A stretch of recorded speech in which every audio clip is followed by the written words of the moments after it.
फ़ौरन से बिस्तर अपना सामान समेटो। और वो कह ही रहे थे कि हमेशा की तरह रेयान ने इनकी बात काट दी। और पाकिस्तान आ जाओ, यही कहना चाह रहे हैं ना आप? नो डैड, सॉरी, मैं बहुत बिजी हूँ। मुझे पता है कि आप इसरार करेंगे। भाई, मैं हूँ जो ख़ास चीज़, मगर मैं नहीं आ सकता। मुझे आपकी फीलिंग्स का एहसास है, मगर डैड मैं वाकई बहुत बिजी हूँ। छुट्टियों के बाद आने की कोशिश करूँगा, वो मुसलसल बोले जा रहा था कि जज होकर अजीम ने मुदाखलत की। शट अप, वो डट कर बोले। बड़ी खुशफहमियाँ पाल रहे हैं जनाब। मैंने घर आने की ऑफ़र नहीं दी और ख़ुद ही क्या सराहियाँ कर रहे हो। मैं तो ये कह रहा था कि अपना सामान पैक करो और बोर्डिंग हाउस शिफ्ट हो जाओ। पूरा हफ्ता तुम्हारी आंटी नहीं होगी और ये तमाम अरसा तुम बोर्डिंग में रहोगे। डैड, वो कुछ लाड से बोला था, मैं अकेला रह लूँगा। आप खुद सोचें, बंदा अकेला रहे तो इसमें कॉन्फिडेंस पैदा होता है और आज़ादी भी होती है। आखिरी फ़िक्रा इसने दांस्ता तौर पर आहिस्ता से कहा था। आज़ादी के कुछ लगते तुम आज ही बोर्डिंग हाउस शिफ्ट हो जाओ। कसम से बड़ा कॉन्फिडेंस पैदा होगा मेरे बेटे में, वो हंसते हुए कह रहे थे। आपको अपने बेटे पर ज़रा भी एतमाद नहीं, जो अकेला नहीं रहने देते। इसने अपनी आवाज़ में दुनिया जहान का दुख समोते हुए जज्बाती ब्लैकमेलिंग की कोशिश की। मेरे लिए एक अपाइल्ड चाइल्ड बहुत है, दूसरा नहीं चाहिए। दूसरी तरफ से कहा गया था। इसने रिसीवर को तंदी से घूरा। ये अली का हर नज़ला मुझ पर ही क्यों गिरता है? मैं रह लूँगा अकेले, वो बज़िद था। रेयान, मैंने कहा ना नहीं, वो अब सख्त लहजे में बोले। अच्छा, वो ज़ोर से बोला और रिसीवर खट से क्रेडिट पर पटका। ज़रा और ज़ोर से मारो, ऐसे नहीं टूटेगा। हाथ में पकड़े कागज़ पर रंग भरती मेरीन ने तंजिया कहा। तो इसने घूर के इसे देखा। मेरी खुशी किसी से बर्दाश्त नहीं होती। इसने ज़ोर से सोफे पर मुक्का मारा और फिर हल्की सी आह के साथ हाथ मलने लगा। वो आदतन अपना तकिया कलाम बुड़बड़ाया। वजह बताओ पहले। फिर बेशक नाराज़ हो जाना, ये मेरीन का स्टाइल था। वो रेयान को बातों में उलझाकर हमेशा इसका गुस्सा ठंडा करती थी। अली को हर आज़ादी है, इसे कुछ नहीं कहते डैड। मुझे तो हफ्ता भी घर में अकेले नहीं रहने दे रहे। सीधी सी बात है, वो नहीं चाहते कि इनके घर में एक और ख़राब और करप्ट बेटा हो। मेरीन बेनियाजी से मुसलसल हाथ चलाते हुए बोली। जो भी है, इसने शाने उचका दिया। दिल की भड़ास निकाल लेता था तो फिर इस तरह ठंडा पड़ जाता था। मेरीन की जानब से कोई जवाब ना पाकर इसने मेरीन की जानब निगाह की। इसके हाथ में मौजूद कागज़ को देखकर यकदम चौंक कर बोला, ये तुम किस कागज़ को पेंट कर रही हो? दिखाओ। इंसानों की तरह कागज़ इसके हाथ से लेने की बजाय रेयान ने चपट कर कागज़ छीना। ये क्या कर दिया है? तकरीबन 2 घंटे की लगातार मेहनत के बाद बनने वाली मेरीन के छोटे भाई के स्केच को डेरकोला बना देख कर वो सदमे से बोला। सत्यानाश हो मेरीन, तुम्हारे फैशंस का। तुमने क्या कर दिया है मेरी तस्वीर के साथ? वो झिंझला कर बोला। थके टूटते कदमों से तकरीबन सुबह 6:30 बजे के करीब चलकर वो सफ़ेद गेट के पास पहुंची और काल बेल पर हाथ रख दिया। गेट खुलने के इंतज़ार में खड़ी अलमास को यहाँ आने का जज्बाती फैसला अब हमाकत लग रहा था। इसे पछतावे ने आन गिरा था। अगर उन्होंने इसे अंदर ना रखा तो वो कहाँ जाएगी? ये सोच कर ही इसे हौल उठते थे। तकरीबन 7 मिनट बाद गेट खुला। इसी चौकीदार ने बाहर झांका जो पिछली दफ़ा भी वहाँ मौजूद था। क्या काम है बीबी? वो अपने मखसूस करख्त लहजे में पूछने लगा। मुझे रानिया बीबी से मिलना है, वह बमुश्किल बोल पाई थी। भूख, थकावट और नींद से इसका बुरा हाल था। किस सिलसिले में? वो हनूज इसी लहजे में अलमास से मुखातिब था। मुझे इनसे कुछ काम है, वो अब मन्नत कर रही थी। खुदा के लिए मुझे इनके पास ले चलो। चौकीदार को गालिबन अब इस पर तरस आ गया था। इसने रास्ता छोड़ दिया तो वो अंदर आ गई। इसके कदम मन भर के हो रहे थे। चौकीदार ने इसे लॉन में इसी जगह पर बिठा दिया जहाँ 2 बरस पहले बैठाया था और ख़ुद अंदर रानिया को बुलाने चला गया। अलमास को लग रहा था जैसे माजी खुद को दोहरा रहा हो। सब कुछ पहले जैसा था, हत्ता कि वो लॉन और चौकीदार भी, बस वो बदल गई थी और इसके हमरा आज अम्मा भी नहीं थी। कौन हो तुम? अलमास बुरी तरह चौंक कर हकीकत हाल में वापस आई थी। इसने सर उठाकर देखा तो सामने रानिया खड़ी थी। मैं अलमास हूँ जी। वो जल्दी से उठ खड़ी हुई। साबरा दर्जन की बेटी? कौन साबरा दर्जन? रानिया चंबे से बोली। अलमास का तो सर चकराकर रह गया। इस जाविये पर तो इसने सोचा ही नहीं था कि रानिया इसको पहचानने से इनकार कर देगी। बीबी जी, आपने मेरी माँ से चादरें सिलवाई थी, याद है आपको? आपने अम्मा को 4000 रुपया भी दिया था। रानिया चंद लम्हे दिमाग पर जोर डालती रही, फिर बोली, कब की बात कर रही हो? 2-1 साल तो हो ही गए हैं। ओह अच्छा, हाँ। रानिया हंस पड़ी। याद आया। कहाँ है तुम्हारी माँ? वो मर गई है जी। अगले 15 मिनट में अलमास ने अपनी दास्तान रमेश के जिक्र के बगैर इसे सुना डाली। एहतमाम पर यह हुआ कि फजलदीन काजी और गवाहवान को लेकर आ रहा था और जब वो घर छोड़कर भाग आई। ये इन कई गलत बयानियों में से पहली गलत बयानी थी जो इसने रानिया के साथ की थी। ओह, रानिया हमदर्दी से बोली, बहुत अफसोस हुआ जानकर।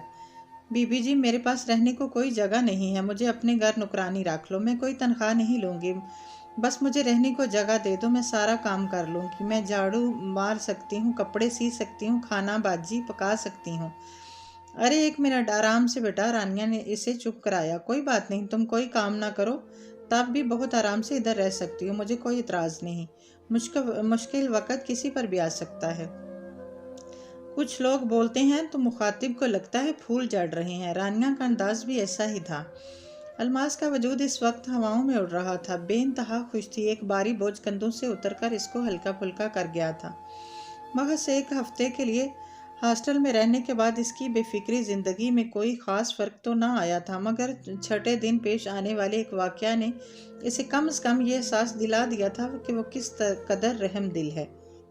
हुआ कुछ यूँ था कि अपने कपड़े धोने के लिए वह लॉन्ड्री रूम में गया, जहाँ स्टूडेंट अमूमन अपने कपड़े धुलवाते थे। बास्केट से तमाम कपड़े इसने तीसरी कतार में रखी आखिरी वॉशिंग मशीन में उल्ट दिए और सर्फ वगैरह डालकर बटन घुमा दिया और ख़ुद कॉफ़ी लेने कॉफ़ी शॉप की जानब चल दिया।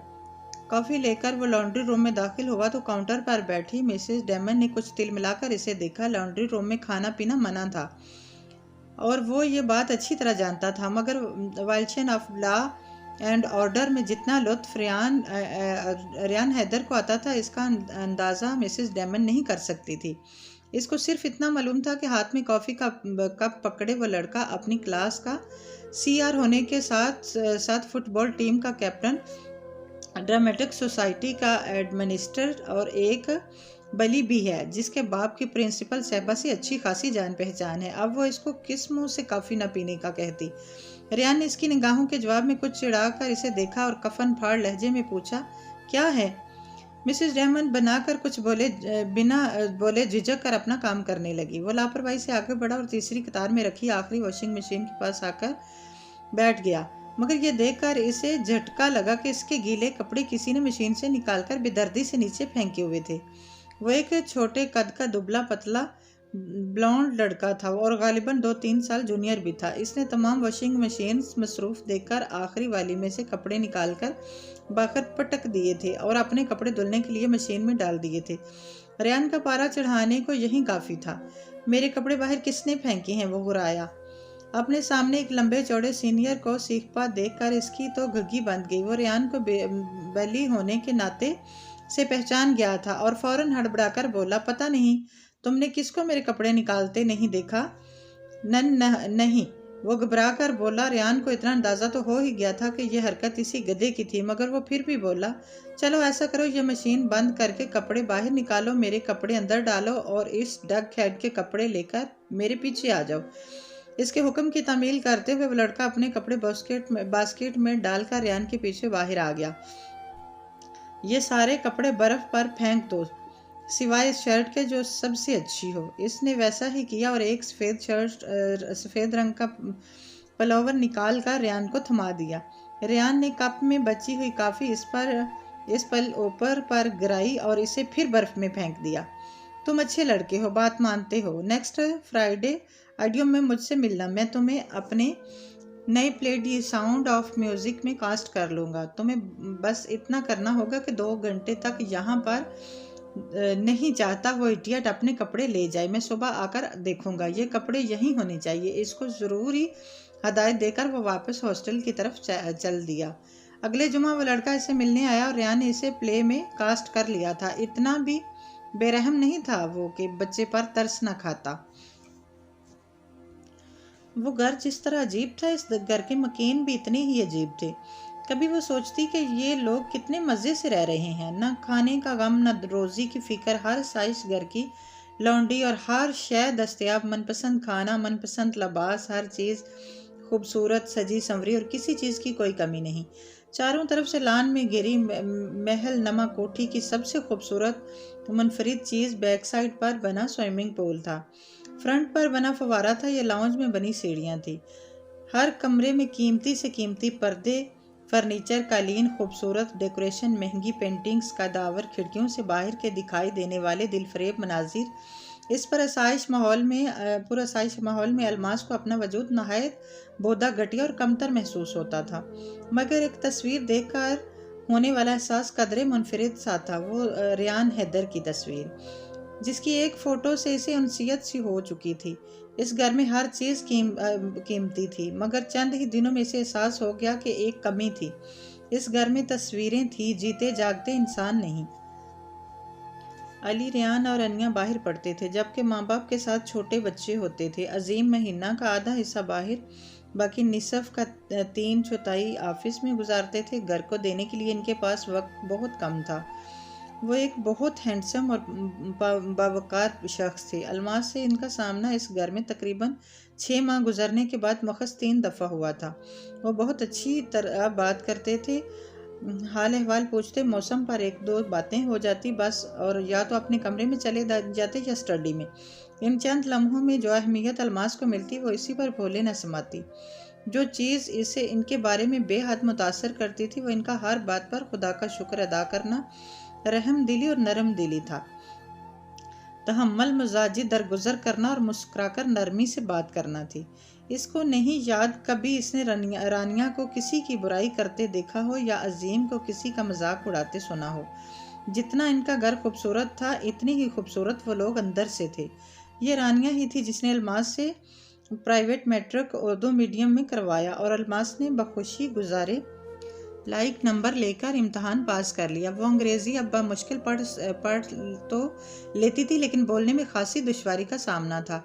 दूसरे, इसका हुलिया वैसा ही था जैसे गंवार और अजड अलमास का होता था। वहीं लठमार अंदाज, मैला लिबास, उलझे बाल, धूप से कमलाया हुआ चेहरा और कदरे फरबी माइल जिस्म। कुछ वो पहले बारी थी और कुछ रानिया जिम के घर की अच्छी गजा ने कर दिया था। गाल, कंधे, बाजू कुछ ज्यादा ही भर गए थे और चेहरे पर चर्बी चढ़ने से ये हुआ कि इसके रहे सहन कुछ गुम हो गए। अगर वो पहले कुछ खूबसूरत थी तो अब तो बिल्कुल ही ना रही थी। मेट्रो करवाने के साथ साथ रानिया ने इसे बुटीक पर भी लगा दिया, जो इसका दिल पसंद काम था। जिस रोज़ रानिया पहली दफ़ा इसे बुटीक पर लेकर गई वो इसकी ज़िंदगी का एक खूबसूरत दिन था। रोशनियों से जगमगाता बुटीक इसे बहुत पसंद आया था। वो इतना बड़ा तो नहीं था, मगर डेकोरेशन में अपनी मिसाल आप था। वो कि अलमास को साबरा ने कपड़े सीने सिखाए थे, मगर रानिया के यहाँ काम करने वाली लड़कियों ने एक दफ़ा फिर ट्रेनिंग दी। पर मुश्किल 3 हफ्ते बाद वो हर किस्म का कपड़ा महारत से सीने में माहिर हो गई थी। इसे पता चल गया था दबका, मरड़ी और जर्दी का कैसे काम करते हैं, रेशम का काम, बेडवर्क, दागों का काम, कढ़ाइयाँ, मोती लगाना, शीशे और पत्थरों को कपड़ों पर सजाना, गर्ज वो हर काम में ताक हो गई थी। अलमास रानिया के घर सर्वेंट क्वार्टर में रहती थी। वो नाश्ते के बाद सुबह 9 बजे के करीब ड्राइवर के साथ बुटीक जाती और असर की नमाज के बाद इसकी वापसी होती। ये रानिया ही थी जिसने इसको नमाज और कुरान की तालीम दी थी। घर आकर वो बर्तन धोती, खाना पकाने में कुक की मदद करती, लान में पौधों को पानी लगाती और इसके अलावा हर कोई और काम मिलता तो वो कर लेती। सुबह बुटीक जाने से पहले वो डस्टिंग और झाड़ पोंछ करके जाती थी। इन तमाम कामों की उजरत के तौर पर रानिया इसे 3,500 माहवार और रोटी कपड़ा देती थी। पैसे खर्च करने की नौबत ही नहीं आती थी, इसलिए वो तमाम रकम इसके पास जूं की त्यों महफूज थी। फ़ोन की घंटी मुसलसल बज रही थी। कुछ देर तो वो बैठी नज़रअंदाज करने की कोशिश करती रही। रानिया फ़ोन अटेंड करने के लिए वहाँ मौजूद ना थी, तो चारों ने चार इसे ही उठाना पड़ा। अस्सलाम वालेकुम जी, वो अपनी अजली जाहलाना अंदाज में ऊंची आवाज़ से रिसीवर में बोली, जैसे मुखातब को आवाज़ तारों के ज़रिए नहीं हवा के ज़रिए जानी है। वालेकुम सलाम जी, कोई इसी के अंदाज में बोला। किससे बात करनी है जी? आप इतना ऊंचा बोलेंगी तो मैं बहरा हो जाऊंगा जी, वो उर्दू अंग्रेज़ी लहजे में अटक अटक कर बोल रहा था। ओह अच्छा, वो कुछ वॉल्यूम कम करते हुए बोली। पर आप हैं कौन और किससे बात करनी है? पहले आप बताओ आप कौन हो? मैंने आपकी आवाज़ इस नंबर पर पहले कभी नहीं सुनी। वो जो भी था इसके बरक्स से इंतहाई मुहज्जब लबो लहजे में बात कर रहा था। मैं अलमास हूँ। पर आप कौन हो? वो कुछ तनक कर बोली। अलमास कौन? वो मामले की तह तक पहुँचे बगैर रह नहीं सकता था। मैं जी वो इधर काम करती हूँ रानिया बीबी के पास, इनके बुटीक पर, वो बताने लगी। अच्छा, मैं रानिया बीबी का बेटा बोल रहा हूँ, न्यू कासल से। इसकी बात पर अलमास ने फ़ौरन कहा, आप अली साहब हो? नहीं, मैं रेहान साहब हूँ, वो शरीर लहजे में बोला। सीरियस होना तो इसे आता ही नहीं था। रेहान साहब? इसका सांस अटकने लगा था। जी जी, वो इसकी नकल करते हुए बोला। तो अलमास ने कुछ खफकी से कहा, मेरा मजाक तो मत उड़ाएं। अच्छा ठीक है, नहीं उड़ाता आपका मजाक, वो तकिए पर सर रखते हुए बोला। फारिग ही बैठा था, सोचा कि मामा को फ़ोन कर लिया जाए, मगर न जाने क्यों फ़ोन उठाने वाली शख्सियत में कुछ कशिश सी महसूस हुई थी। मेरी मामा हैं घर पर? इसके पूछने पर अलमास ने घड़ी की तरफ देखा। वो तो 2.5 घंटे तक आएंगी। अलमास के बताने पर इसे कुछ मायूसी सी हुई। अच्छा, वो शायद कुछ सोच रहा था। फिर आप कुछ देर में फ़ोन कर लीजिए। वो शायद सिलसिला मुनक़ता करना चाह रही थी। नहीं नहीं, वो फ़ौरन बोला, प्लीज़ मैं बहुत बोर हो रहा हूँ, कुछ देर बात कर लो। अलमास ने हाथ में पकड़े रिसीवर को घूरा। मैं क्या बात करूँ जी? कुछ भी, अगर फारिग हो तो। इसे अब अलमास से बात करने में दिलचस्पी महसूस हो रही थी। जी फारिग हूँ, वो कुर्सी पर बैठ गई। इसे यकीन नहीं आ रहा था कि वो रेहान से बात कर रही है। अच्छा, तुम्हें इंग्लिश आती है? तो इंग्लिश में बात करते हैं, मुझसे उर्दू नहीं बोली जाती, वो मासूमियत से कह रहा था। पढ़नी आती है, बोलनी नहीं। इसे पहली दफ़ा अपनी कम तालीम पर शर्मिंदगी हो रही थी। ओके, कुछ नहीं होता, वो हल्के फुल्के अंदाज में बोला। ये बताओ तुम्हारी उम्र क्या है? 15.5 साल। अच्छा, इसे खुशगवार हैरत हुई। मैं तुमसे बड़ा हूँ, इसका मतलब है वैसे मैं 18 का होने वाला हूँ। क्या डेट ऑफ बर्थ है आपकी? अब इतनी अंग्रेज़ी तो इसे आती ही थी। 9 सितंबर, वो बताने लगा। और तुम्हारी? 1 अप्रैल। इसे अपने अम्मा ने बताया था कि ये इसकी तारीख पैदाइश है। व्हाट? वो उछल पड़ा। तुम ऑल फूल्स डे को पैदा हुई थी? जी, वो मतलब समझ नहीं पाई थी। कुछ नहीं, वो बदस्तूर हंस रहा था। आपको हंसना है तो मैं फ़ोन बंद कर रही हूँ, वो खफकी से बोली। ओह नो, प्लीज़ नहीं, मैं सिर्फ मजाक कर रहा था। अच्छा ये बताओ कि पढ़ती हो? मैं मैट्रिक पास हूँ। इसके लहजे में फ़ख्र था। और आप? मैं जीएसई कर रहा हूँ। वो कुछ सोचते हुए बोला। क्या? मैं 12वीं क्लास में हूँ। मैंने आपकी, मेरा मतलब है आप लोगों की तस्वीरें देखी हैं। वो ठीक से इसकी बातें नहीं सुन रही थी। वो इसकी शोख और चुलबुली आवाज़ से के शहर में खोई हुई थी। मेरी तस्वीर दिखी है? वो पुरइश्तियाक लहजे में पूछने लगा। तो अलमास का दिल चाहा कह दे, जी साहब, आपकी तस्वीर ही तो देखी है। जी देखी है। वो बात करने के साथ साथ दरवाजे की जानब भी देख रही थी कि कहीं रानिया अजीम में से कोई आ ना जाए। कैसी लगी? वो पूछ रहा था और वो इसके तखील में गुम हो गई।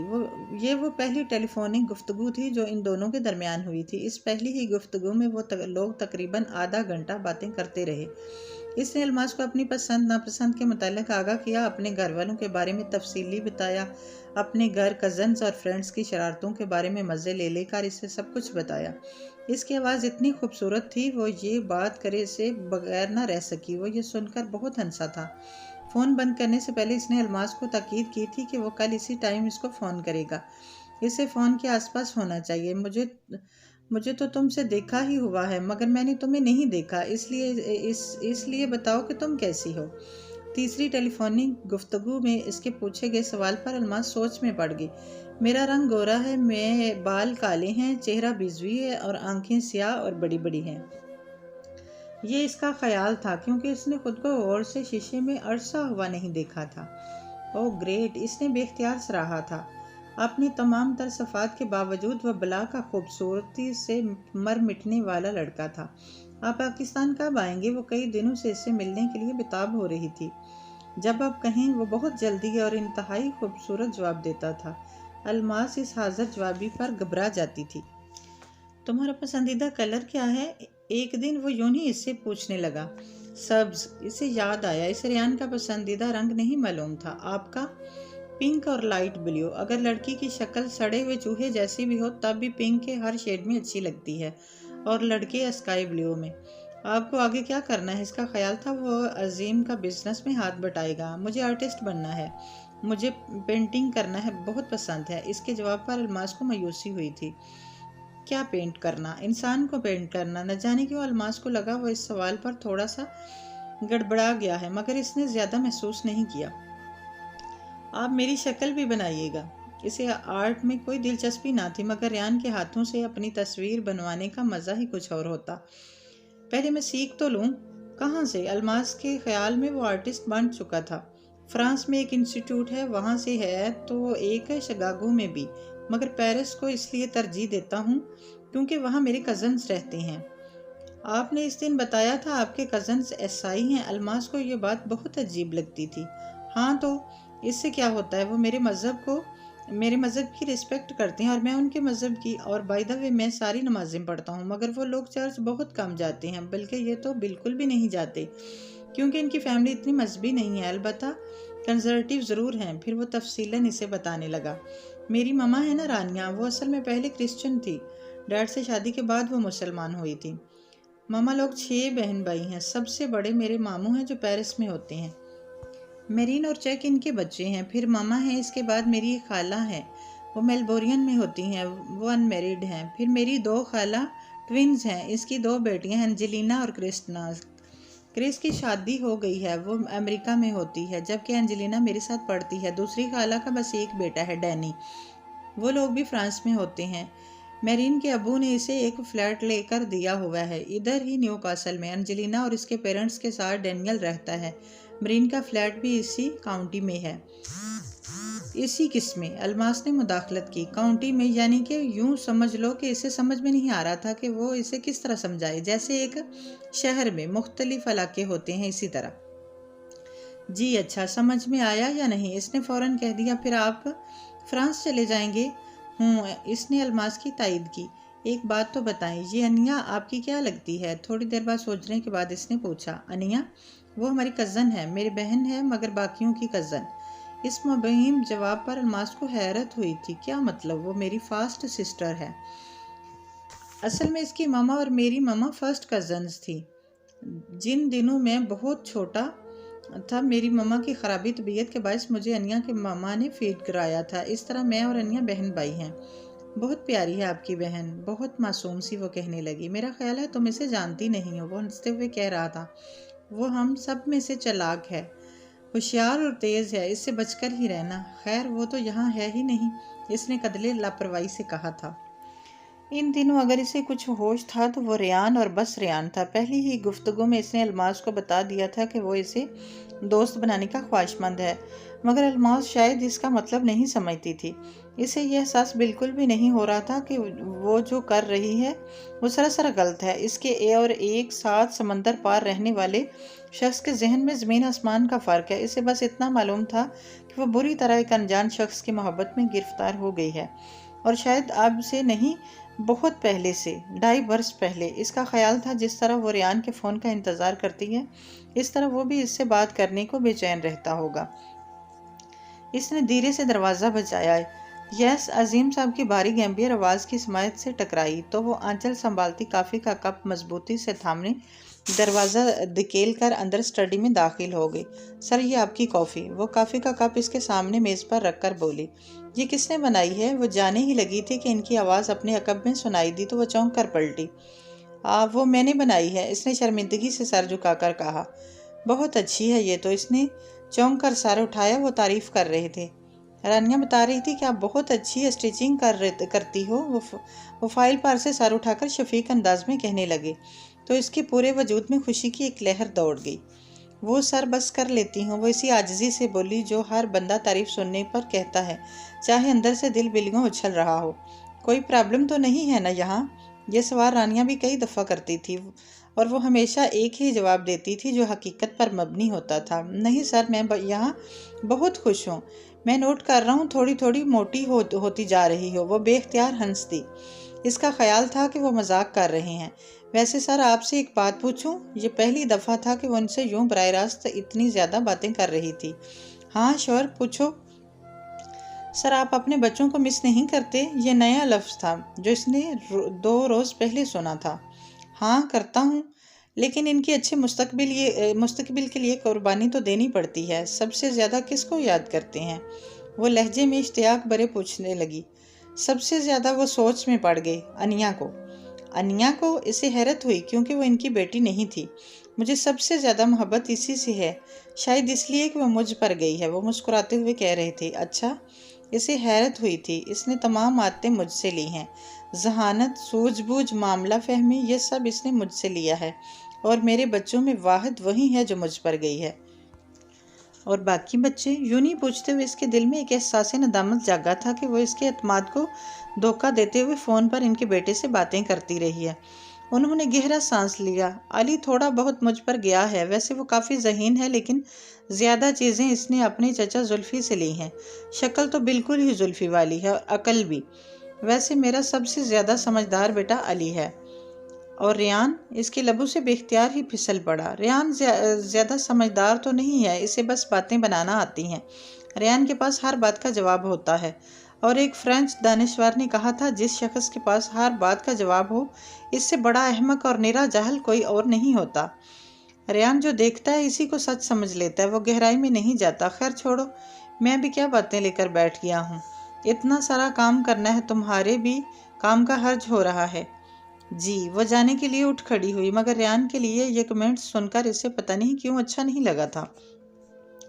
रानिया के किसी दोस्त के इमरजेंसी में तैयार होने वाले 2 ड्रेसेस की वजह से वो दिन भर बेहद मसरूफ़ रही। शाम को जब मामूल से काफ़ी लेट घर पहुंची तो खूब ढेर सारा खाना खाकर आराम से अपने क्वार्टर में जा लेटी और फिर थकावट से चूर ऐसी सोई कि सुबह 9 बजे के करीब बमुश्किल आंख खुली। वो यूं ही बगैर मुंह हाथ धोए कोठी की तरफ चल पड़ी। किचन में रानिया से सामना हुआ तो हाल अहवाल पूछने के बाद रानिया ने इसे चाय का कप थमाकर जब ये कहा कि जाओ कॉर्नर वाले घर में जाकर रेयान को बेड टी दे और इसे कहो कि जल्दी नाश्ते पर पहुंचे। अलमास न जाने कितनी ही देर हक्का बक्का रानिया को चेहरा देखती रही, फिर अपने दिल के बेकाबू होती धड़कनों पर काबू पाते हुए चाय लेकर इसके कमरे की जानिब बढ़ गई। एक दफ़ा हल्के और दूसरी दफ़ा कदरे ज़ोर से दरवाज़ा बजाया तो अंदर से इसकी खमार आलूद आवाज़ सुनाई दी। मैं सो रहा हूँ, इसलिए मुझे उठाने की गलती मत करो। इसके लबों पर एक मुस्कान बिखर गई। वो धीरे से दरवाज़ा खोलकर अंदर दाखिल हुई और चाय का कप इसकी बेड साइड टेबल पर रख दिया। चाय सर वो अजीम को सर कहती थी, इसी मुनासबत से इसको भी सर ही कहा। मैं सो रहा हूँ, कंबल के अंदर से आवाज़ आई। इसका एक बाजू बाहर था और ब्राउनिश ब्लैक बाल थोड़े बहुत नज़र आ रहे थे। वो गालिबन औंधे मुंह पर सोया हुआ था। मैडम कह रही हैं जल्दी से नाश्ते पर आ जाएं। रेयान ने एक झटके से कंबल उतारा और सीधा होकर इसकी तरफ नींद से भरी आंखों से देखा। क्या है? आपको मैडम नाश्ते पर बुला रही हैं, इसने अपनी बात दोहराई। कौन सी मैडम? ओह अच्छा, मम्मा। इसकी बात सुनकर वो पलट कर जाने ही वाली थी। रेयान ने पुकारा, एक्सक्यूज़ मी। वो मुड़ी। जी आपकी तारीफ? वो आंखों की पुतलियां सकेट के से देख रहा था। जी मैं अलमास हूँ। इसके यूं देखने पर वो कुछ घबरा सी गई। अलमास? इसकी आंखों से नींद एकदम गायब हो गई और इसने बड़े गौर और इश्तियाक से अलमास का जायजा लिया। अलमास कुछ सिटपटाकर इधर उधर देखने लगी और इसीलिए रेयान के चेहरे पर फैलने वाली मायूसी न देख सकी। मम्मा से कहो मैं आ रहा हूँ, नॉर्मल लहजे में कहते हुए बिस्तर से निकल खड़ा हुआ। खुद को सेकंड के 1000वें हिस्से में भी नॉर्मल कर लेने का फ़न इसने अपनी माँ से सीखा था। इसकी बात सुनकर इसने सर हिला दिया और कमरे से बाहर निकल गई। जब रानिया और अजीम होते थे तो वो अमूमन डाइनिंग हॉल में नाश्ता या खाना वगैरह खाते थे, मगर आज वो लोग अमेरिकन स्टाइल किचन में मौजूद सेंट्रल टेबल के गिर्द जमा थे। जिस वक्त किचन में दाखिल हुई अजीम और अनिया वहीं मौजूद थे। अनिया भी गालिबन कल ही आई थी। वो नाश्ता बनाने लग गई क्योंकि इन दोनों की गुफ्तगू इंग्लिश में हो रही थी। थोड़ी देर बाद किचन में कोई दाखिल हुआ तो वो रेयान समझकर पलटी, मगर वो रेयान नहीं, अली था। अलमास कुछ देर तो सांस लेना ही भूल गई। इतना वजीह शख्स इसने पूरी जिंदगी में पहली दफ़ा देखा था।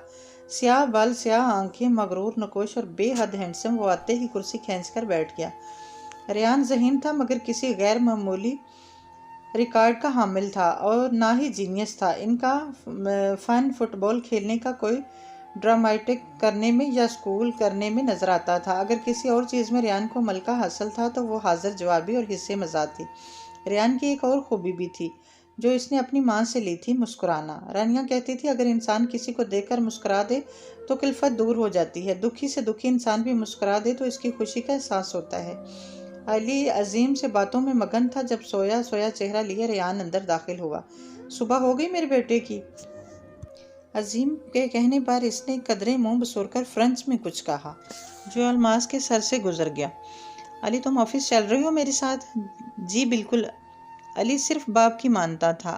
अजीम ने अब रेयान की जानिब देखा। And you?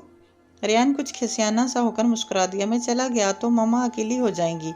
मामा को अकेले में बिल्कुल डर नहीं लगेगा, अनिया ने मुंह चढ़ाकर कहा। रेहान कुछ छेम कर फर अंग्रेजी में बकौल अलमास के खटपट करने लगा और वो कोई एक लफ्ज़ भी समझने की नाकाम कोशिश करती रही। कुछ देर तो अली मुठ्ठियाँ पैंचे बर्दाश्त करता रहा, फिर नागवारी से बोला, चुप करो। वाई? रेहान हैरत से पूछने लगा, मुझे तुम्हारी इंग्लिश नहीं सुनना।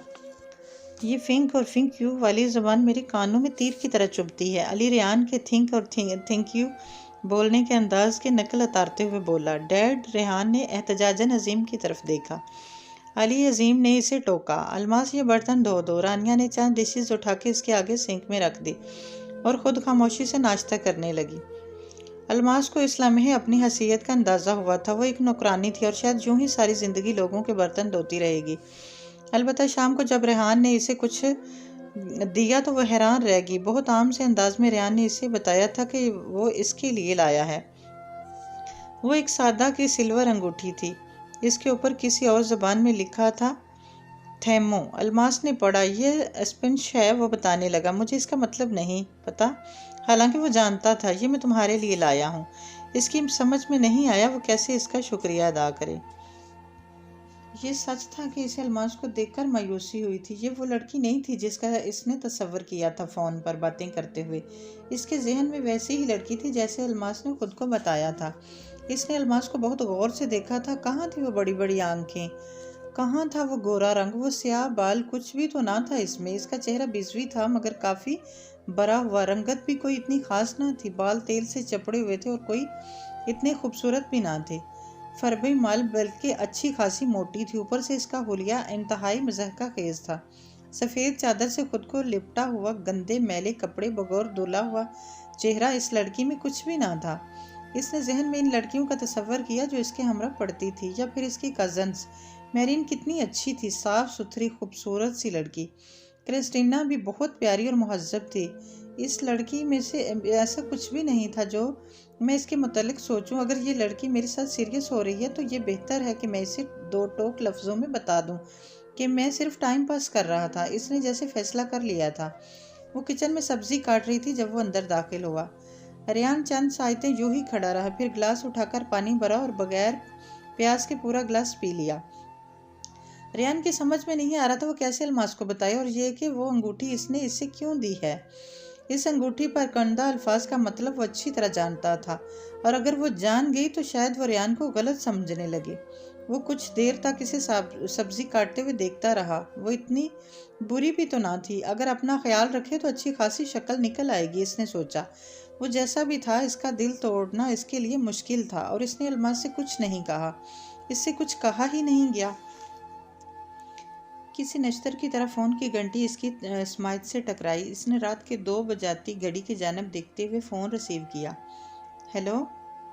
वो नींद भरे लहजे में बोली। मेरीन, वो रेहान था। जाग रही हो? रेहान वो हैरान हुई थी। खैरियत है? तुम ठीक हो? शायद नहीं, वो अजीब से लहजे में कह रहा था। मेरीन उठकर बैठ गई। वो यकदम परेशान सी हो गई थी।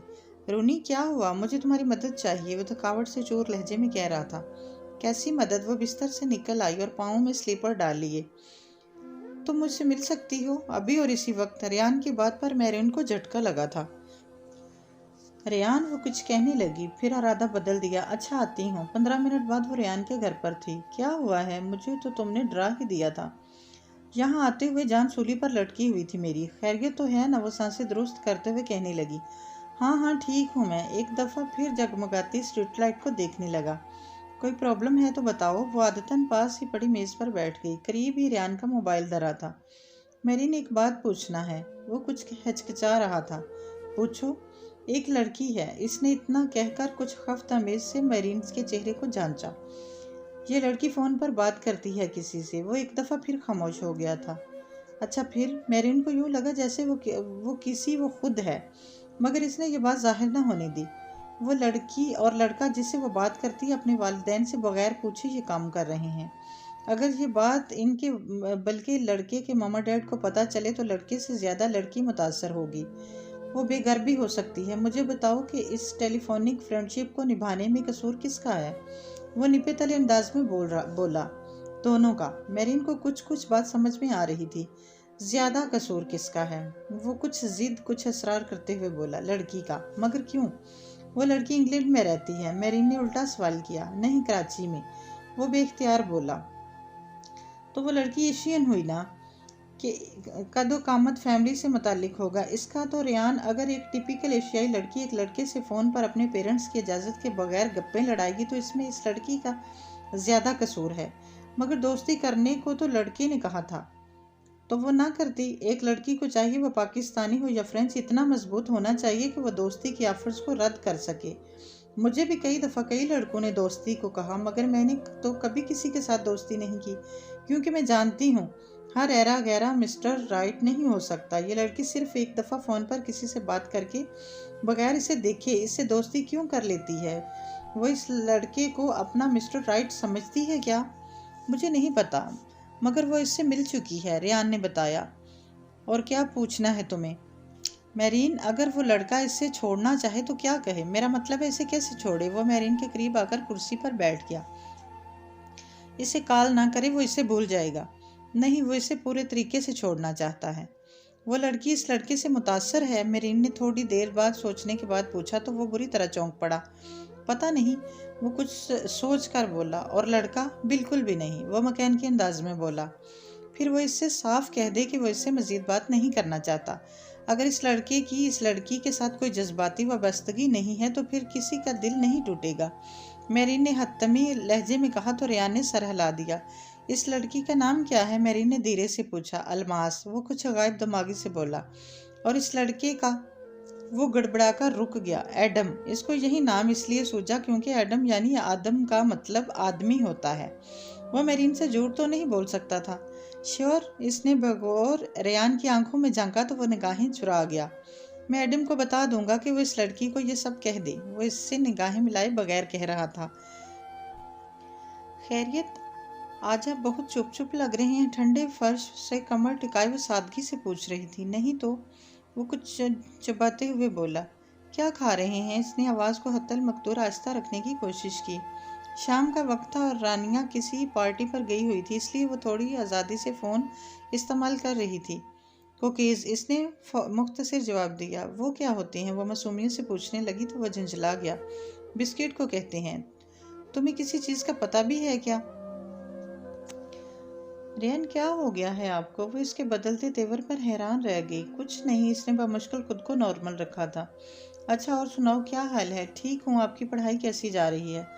नेक्स्ट फॉल में कॉलेज में चला जाऊँगा। फॉल? I think November. अक्टूबर को कहते हैं, ख़ज़ां के महीने को। इसने जल्दी से वजाहत भी कर दी। अच्छा, अलमास ने सर हिला दिया। वो तुम्हें याद है, मैंने तुम्हें बैंड दिया था? वो कुछ सोच कर बोला। जी क्या? रबड़ बैंड? वो कुछ समझना नहीं पाई थी।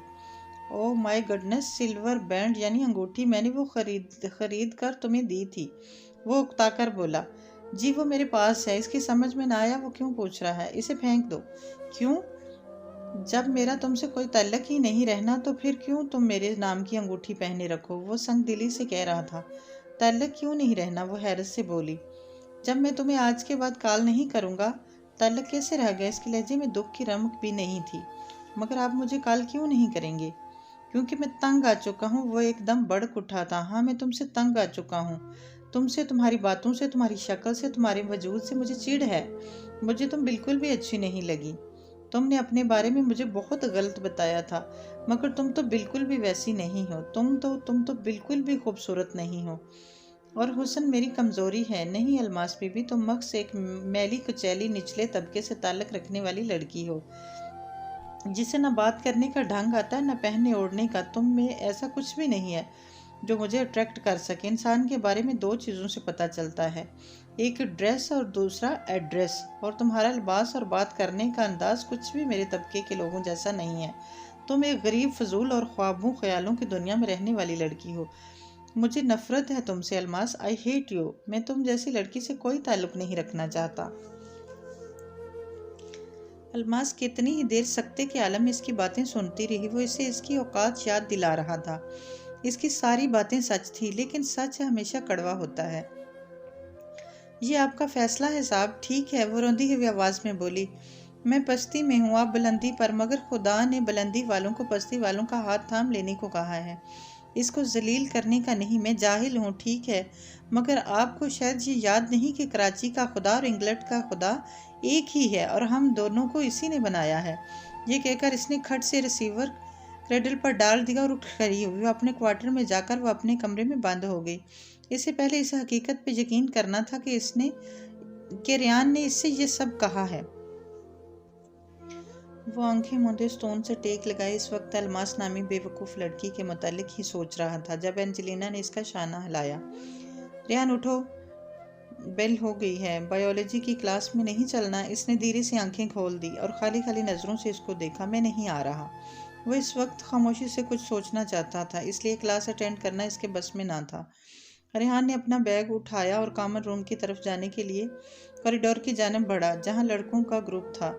इसे आता देखकर एंड्रयू ने हाथ के इशारे से कुछ कहते हुए आर्गस को खामोश करा दिया और आंखों में किसी शरारत की चमक लिए रेहान को मुतवज्जा किया। हाय हैदर, एक ताज़ा खबर। इसने पिकासल सिली पॉइंट पर पकड़ा। वो रुका और कदरे तवक्कुफ से बोला, क्या तुम जानते हो कि सिली पॉइंट क्या है? रेयान ने एक गहरी निगाह इस पर डाली और अपनी तरफ से सिली पॉइंट का मतलब अक्स करते हुए बताया, वो जगह जहाँ बेवकूफ़ इकट्ठे होते हैं। उन्होंने बेख्तियार कहका लगाया। रेहान सुर्ख पड़ते चेहरे के साथ फ़ौरन वहाँ से निकल आया। इसका खून खोल रहा था। दिल ही दिल में एंड्रयू को फ्रेंच, इंग्लिश और उर्दू में गालियाँ देते हुए वो कॉमन रूम में पहुंचा था। इस वक्त वो कॉमन रूम में काउच पर नीम दराज था जब मेरीन अंदर दाखिल हुई थी। इसको देखते ही वो जल्दी से उठ खड़ा हुआ। मेरीन, सिली पॉइंट क्या होता है? वो चंबे से पूछने लगा। Silly point? मेरीन हैरानी से इसे देखते हुए दूसरे सोफे पर बैठ गई। हाँ, इसने झट सारी बात कह डाली। ओह गॉड! मेरीन ने मातमी अंदाज में सर पर हाथ मारा। स्लिप पॉइंट क्रिकेट में एक ख़ास फील्ड पोजीशन को कहते हैं। जिस वक्त स्पिनर बॉलिंग करवा रहे होते हैं, जो बैट्समैन के इर्द गिर्द फील्डर कैचिंग पोजीशन में खड़े होते हैं, इनको स्लिप पॉइंट, सिली ऑफ और सिली मिड ऑन वगैरह कहा जाता है। कतरे तवक्कुफ के बाद कहने लगी, एंड्रयू को पता था कि तुम्हें क्रिकेट के मुतालिक कुछ नहीं मालूम, इसलिए इसने जानबूझकर। I know. रेयान ने इसकी बात काट दी। ये केपी कौन है? इसने मेरीन से इस्तिफसार किया।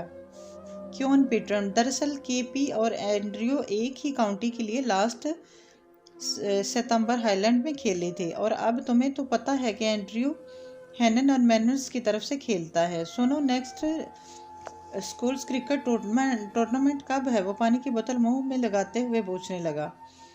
एस्टर संडे से 2 स्टडीज बाद अप्रैल में ही बनेगा। मेरीन ने कदरे चौंक कर इसे देखा। लेकिन खैरियत, तुम क्यों पूछ रहे हो? तुम एस्टर हाईलैंड कहाँ गुजारोगी? वो इसका सवाल यकसर नज़रअंदाज कर गया था। इधर ही। क्या ख्याल है इस दफ़ा मेलबोर्न न चलें? इसने दूसरा घूंट भरा। मगर क्यों? तुम्हें एसटीओ याद है? वो ऑस्ट्रेलियन क्रिकेट। वो उल्टा इससे पूछने लगा, जिसने तुम्हें क्रिकेट सिखाने की ऑफ़र की थी। हाँ, मेरा ख्याल है अब मेरे पास टाइम है कि मैं एसटीओ की ऑफ़र कबूल कर लूँ। रेयान ने एक तल्ख मुस्कुराहट के साथ कहा। मतलब? मैं एसटीओ से क्रिकेट सीखूंगा HMX के साथ और जीत कर एंड्रयू से अपनी बेइज्जती का बदला उतारूंगा, वो खोलते हुए कह रहा था। It's beautiful. मेरी ने ताइसी अंदाज में मेलबोर्न क्रिकेट स्टेडियम का बैरूनी हिस्सा देखकर कहा। आर यू श्योर एसटीओ अंदर होगा? रेयान ने जीन्स की पॉकेट्स में हाथ डालते हुए पूछा। हाँ, मैंने न्यूज़ में देखा था। यहाँ आजकल कैंप लगा हुआ है, सारे खिलाड़ी यहीं होंगे। एस्टर हाइडिस में वो चारों एडवेंचर करने मेलबोर्न आए थे। रेयान क्रिकेट सीखना चाहता था और एसटीओ से रसाई का वाहिद जरिया स्टेडियम था। हमें एसटीओ फिशर से मिलना है। इसे प्लीज़ बता दीजिए कि रेयान हैदर इसे मिलना चाहता है। गार्ड्स ने पूरी बात इत्मीनान से सुनी और फिर करख्त लहजे में बोला, आउट। व्हाट? मेरीन ने हैरानी से देखा। No crazy fans allowed here, इसने इसी अंदाज में कहा। तुम इसको बताओ कि रेयान हैदर मिलना चाहता है। इससे बताओ तो सही। मेरीन बेजिद थी। जाओ यहाँ से, टाइम मत ज़ाया करो। इसने हाथ के इशारे से जाने के लिए कहा तो मेरीन ने परेशानी से रेयान को देखा। चलो रेयान। रेयान कहने पर वो चल पड़ी। अब क्या करें रोनी? वो मुस्तरिब सी होकर पूछ रही थी। ब्रीनी से पूछते हैं, वो कार में बैठते हुए बोला। आखिर को फेबलेस 4 का ब्रेन कब काम आएगा? इसका दिमाग शल हो रहा था। पिछले कई दिनों से जो रंग इसकी आंखों में उतरे थे वो इस तरह यकायक ख़त्म हो जाएंगे, इसने सोचा भी नहीं था। वो इसको इतनी आराम से बेवकत कर देगा, अपनी ही नज़रों में गिरा देगा। इसे रेयान हैदर से शिकवा था। तुम मेरे साथ बात नहीं करना चाहते थे, ना करते। ताल्लुक तोड़ना चाहते थे, तोड़ देते। दोस्ती ख़त्म करना चाहते थे, कर देते। मुझसे कहते मैं तुमसे आइंदा बात नहीं करूँगा, वजह मत पूछना। मैं कोई वजह न पूछती। तुम्हारी कमज़ोरी हुस्न थी। तुम्हें एक लंबे स्याह बालों वाली लड़की चाहिए थी, जिसकी स्याह आंखों से तुम मोहब्बत कर सको, जिसके गोरे रंग और खूबसूरत जिस्म पर तुम फिदा हो सको, जो मैली कचैली और निचले तबके की ऐसी लड़की ना हो जिसे बात करने और पहनने ओढ़ने का ढंग ना आता हो। रेयान हैदर, मैं तुम्हें कभी माफ़ नहीं करूँगी। अपने इंतकाम की आग में जलते हुए अलमास को मकस इतना भूल गया था कि कुछ न कुछ गलती इसकी भी है। जालिम संगदिल इंसान, तुमने मुझे बहुत बुरी तरह तोड़ा है। खुदा करे तुम भी इसी तरह टूट जाओ, बुलंदी से ऐसे गिरो कि कभी ना उठ सको। ऐसे ही तड़पो जैसे मैं तड़प रही हूँ। वो अब हाथ उठाकर बददुआएं दे रही थी। वो शदीद नफरत से कह रही थी, खुदा करे तुम जीती जागती लाश बन जाओ, तुम जिंदा सलामत कब्र में उतर जाओ। खुदा तो दुआएं कबूल करता है, फिर बद्दुआ